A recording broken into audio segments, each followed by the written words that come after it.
The review for test 2, number 1, which of the following ordered pairs are solutions to the system? So you're given two systems. You could go through and use substitution or elimination and simplify those equations if you wanted to. Or another way to do it is you have x, y numbers right here, and you could plug these numbers in to the equations and see if it works on both of them. So that's the way I chose to do it. Again, you didn't have to do it that way. You definitely could have used substitution or elimination also, or graphing. So 1, 4, if you plug those in, you got 9 plus 3. I'm plugging in a 1 for x and a 4 for y. And I want to see if that really does give me 0. So here I got 9 plus 3 minus 12.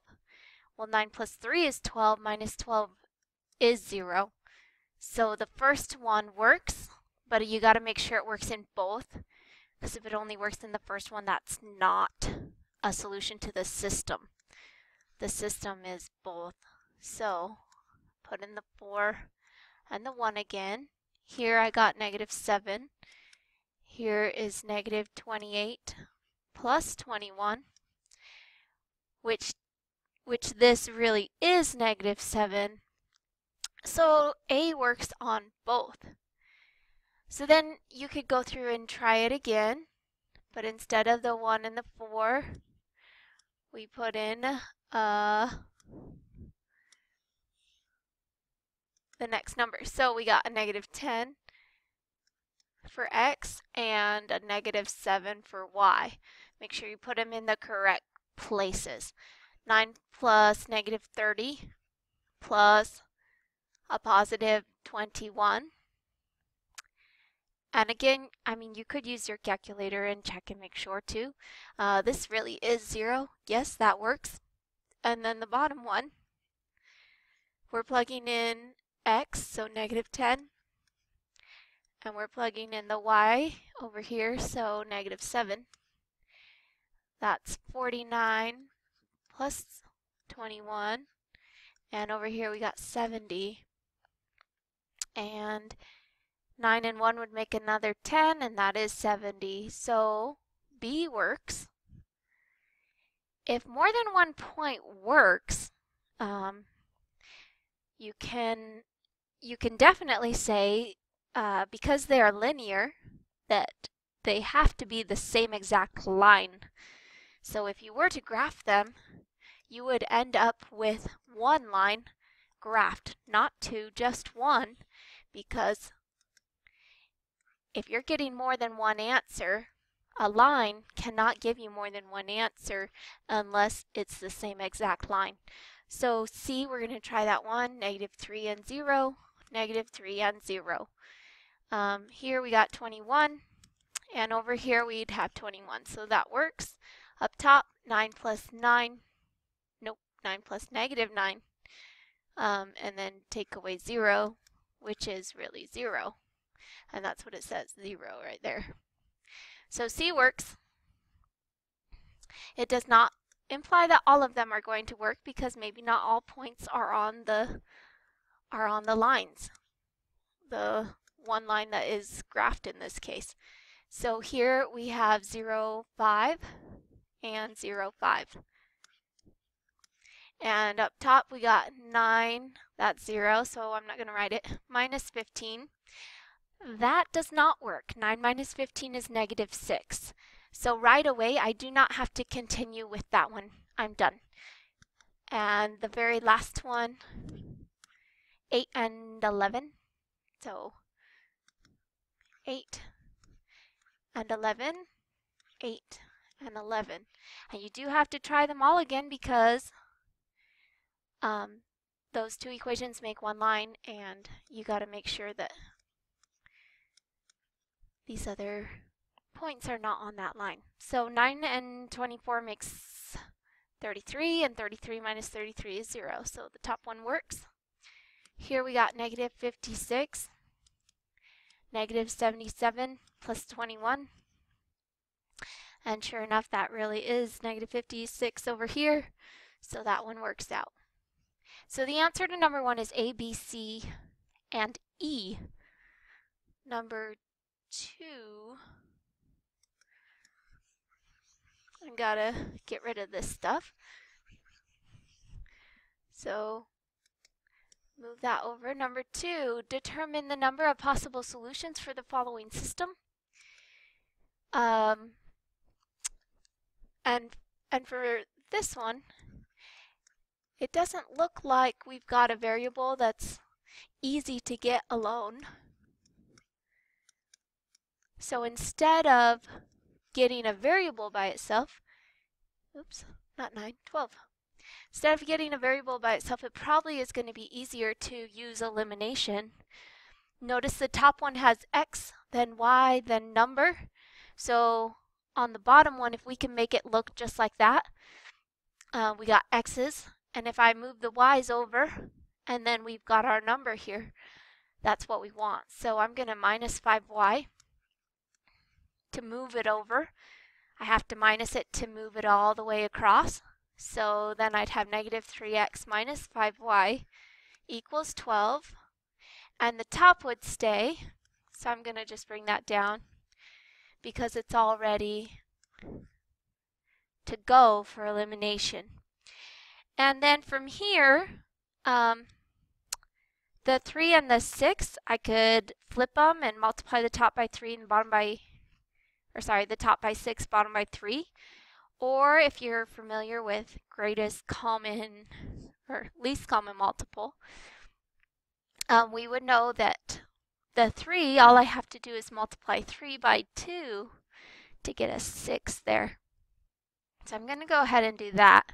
Even though, yeah, you could times the top by 6, bottom by 3, or you could even use the 5 and the 7, times the top by 7, bottom by 5. That would work too. So I got negative 6x from the top. 2 times negative 5 is negative 10. And 2 times 12 is 24.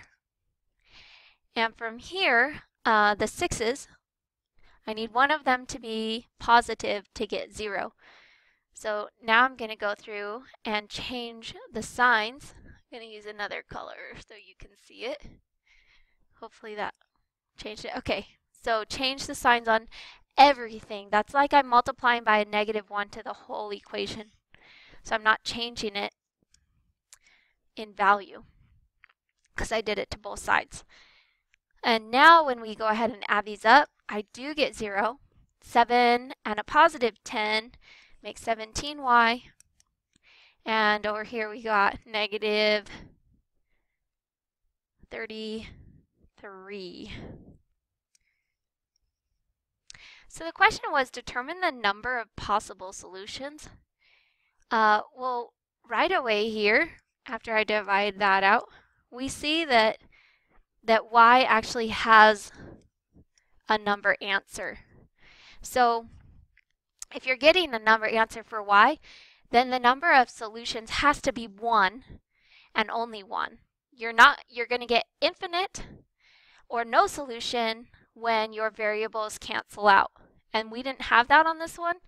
The y has a number answer and we have a y down there. So we would end up with 1 solution. If you wanted to keep going, I mean, we do know the value for y is negative 33 over 17. And we could solve it for x from here. However, the problem just asked us determine the number of possible solutions. So that would be 1. And that's all we need to figure out. And we're going to go to 3. So what is the value of x of the solution to the following system of equations? So looking at that right now, it doesn't look like it would be easy to just get x or y alone. Or the bottom one, I actually could divide out the 2 to everything to get y alone and move the x's over. I'm going to choose to do elimination. I think it looks easier to do it that way.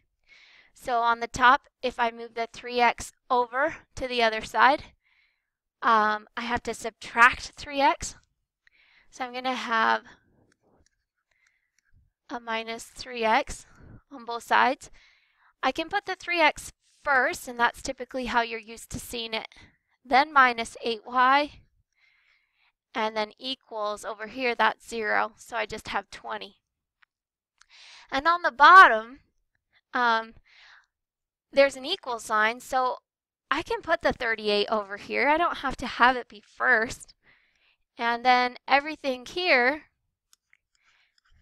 it's still equal. It's just written flipped over. So from here, I could times the top by 10 and the bottom by 3. I could times the top by 10 or 2 and the bottom by 8. But because I know that 8 and 2, if I times 2 by 4, I can get the 8. I'm going to go that way. So I'm going to times the bottom by 4. And that gives negative 40. X plus 8y equals 152. And then the top, negative 3x minus 8y equals 20 stays. And from here, this is 0. This is negative 43. X equals, and over there we got 172. If you divide out the negative 43, the value of x is negative 4. And actually, that's all we were looking for. It says, what is the x value? So that's all we need. I don't have to substitute it back in and solve for y. I'm done.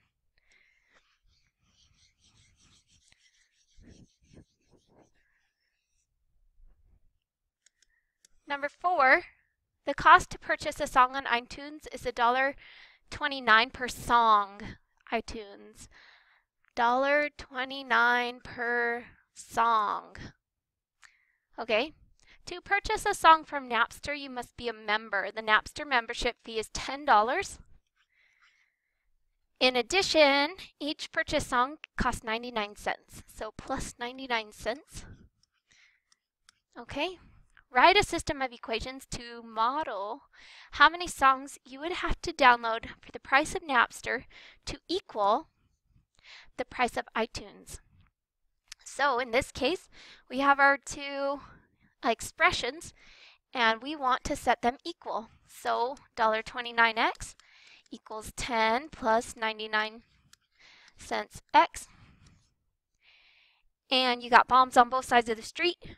So here, we want to make the 10 happy, so we'll move these x's over. So minus 99x to get 0. You got 10 equals 0, and then 0.3. So from there, it just says write the system of equations to model how many songs you would have to download for the price of Napster to equal the price of iTunes. Write the system. Okay, sorry. We wrote the system of equations, and but because it says the system of equations, they have to be equations. So because the first one represents the cost to purchase. Sorry, I didn't even need to solve this like I was doing. Because it just said write, it didn't say solve. Then I'm going to call this C for cost. I'm going to call this C also for the cost of the other one. And since they're both C, that's when they're going to be equal. I can call them the same thing. Okay, we're done with 4. Number 5, if the system given, has 4, negative 1, what is the value of A?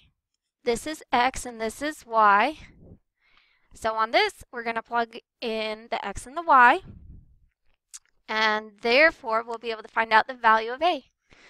So if I have A, I'm going to put in a 4 times 4 minus 8, negative 1 equals